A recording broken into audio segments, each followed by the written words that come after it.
guys, welcome to Rima's Garden. মই বহুত দিন হল ভিডিও তেনেকে দিব পৰা নাই মাজতে শৰ্টস বোৰ দিছো ঘৰলে পূজাৰ সময়ত ঘৰলে আহিছিলো কাৰণে আগৰ সাবস্ক্ৰাইবাৰ খিনিয়ে জানে যে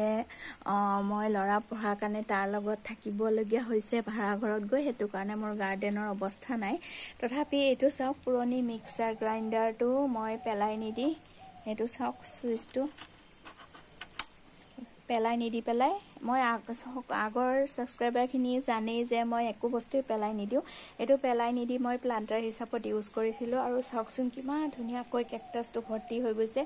মই ঘৰত নাথাকো কাৰণে যত্নৰ অভাৱ মই থাকিলে হয়তো আৰু ধুনিয়া হল হেতেন তথাপি মই আপোনালোকৰ লগত ভিডিওটো ভাবিলো পটটো আকৌ শেয়াৰ কৰো আৰু এতিয়াটো মই ইয়াত এটো পেলাই দিলেও মই দিব পাৰিলো হয় কিন্তু পেলাই নিদি এনেকৈ ইউজ কৰিলো আৰু আপোনালোকক এবাৰ দেখব মন গল এটো মই বনাইছিলো এবিলাক ভাঙি গল গুটে বেয়া হৈ গল এতিয়া কাৰণ মই নাথাকো যেতিয়া সুৱাচিতা কৰিব লাগে হাজবেণ্ডে ইমান নোৱাৰে আৰু এটো চাওক দূৰৰ পৰা দেখুৱাই দিছো এটো মোৰ বেলেগ ষ্টাইলৰ পট হেতু কাৰণে আপোনালোকৰ লগত শেয়াৰ কৰিলো কেনেকুৱা লাগিল জনাব আজিলৈ ইমানতে বাই বাই